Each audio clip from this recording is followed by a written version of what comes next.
Now, if you take that word and see how it's expanded in the course of the history of Western thought, you can see parallels with India. You see where they speak often of cosmic consciousness. You see, in a way they're talking about something very similar.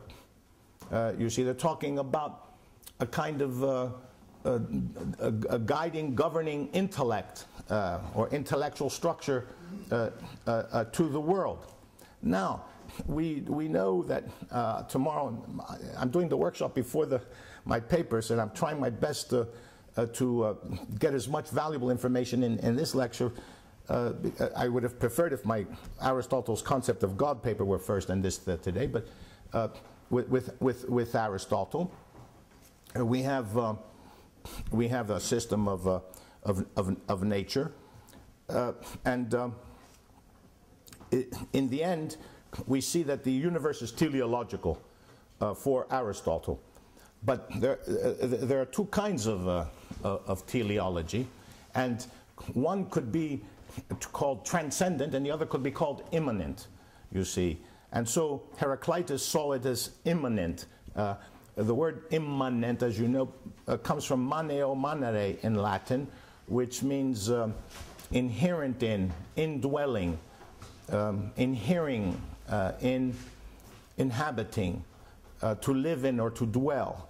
So an immanent God is one that lives in the world, inheres in the world, dwells in it, inhabits it. You see, and the transcendent God is over and above the world, stands apart from the world. A good example of that is Psalm 19 of the Old Testament.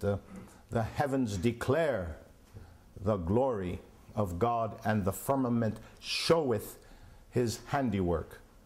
Even the whole universe is his handiwork, so you have a very clear separation of creator and creation. That's a transcendent God. But an immanent God is in the world, inhering in the world.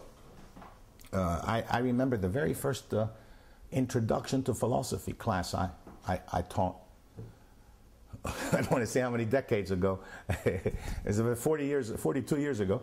And I remember I hadn't finished my postgraduate degrees, but I had the job, and I had students in there, and I said, I was doing philosophy of religion and the ontological argument. So I was showing that a perfect being, perfection implies existence, and a perfect being must exist, else it's imperfect. I was actually using St. Anselm's version, and then Descartes. But the point I tried to make was, I pointed out that Anselm says the perfect being is omnipotent, omniscient, omnipresent, eternal, and then he says transcendent, not immanent.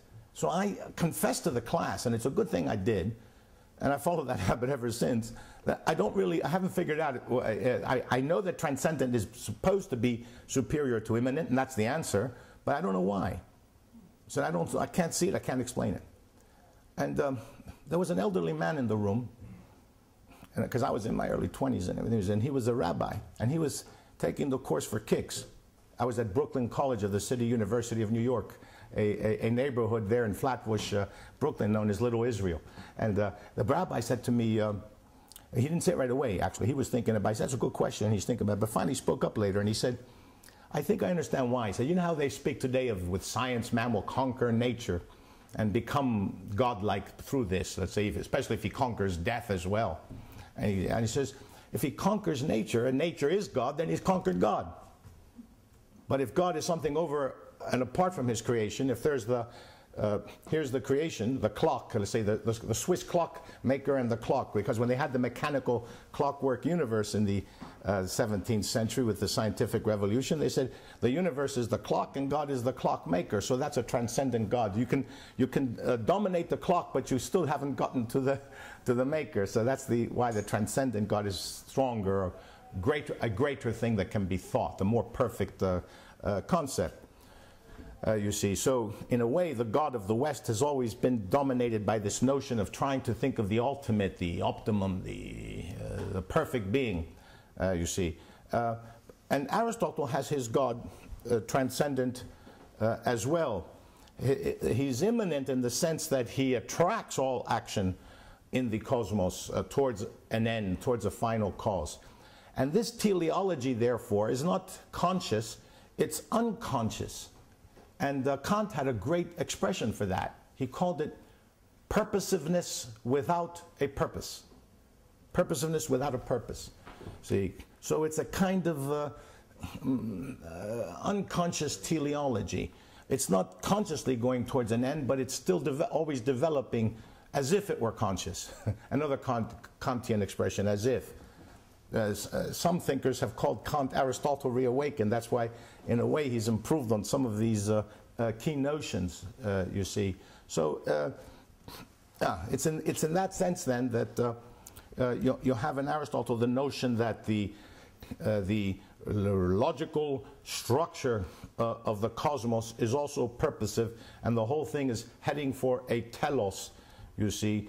And that telos is God, but God is an ultimate rational nature. In other words, God is logos. By saying that God is noesis, noeseos, he is logos. Now, noesis, noeseos, noesis means thinking, thought, thinking, and noeseos is the genitive, so it's the thinking of thinking.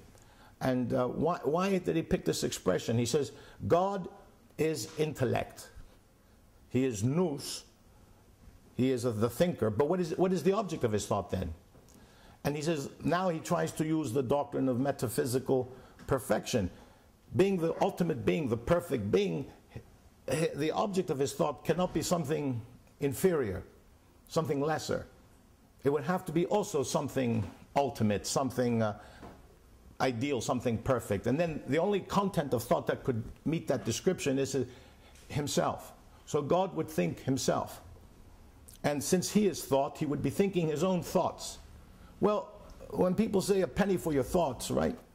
That very moment, they force us to, maybe I was just looking at the wall. I was looking at the color. So someone says a penny for your thoughts, and then I say, well, I was thinking about this. And when a psychiatrist or a psychotherapist says to someone, what are you feeling right now? What do you think? How do you feel right now? What's going on inside you right now, let's say? And then this account is given of your immediate, the immediate contents of your consciousness. This is self-consciousness, and it's considered to be the higher state than just focusing on an object in the external world.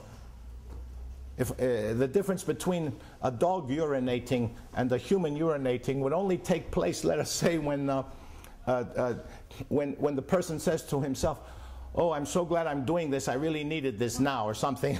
the concept of me here now.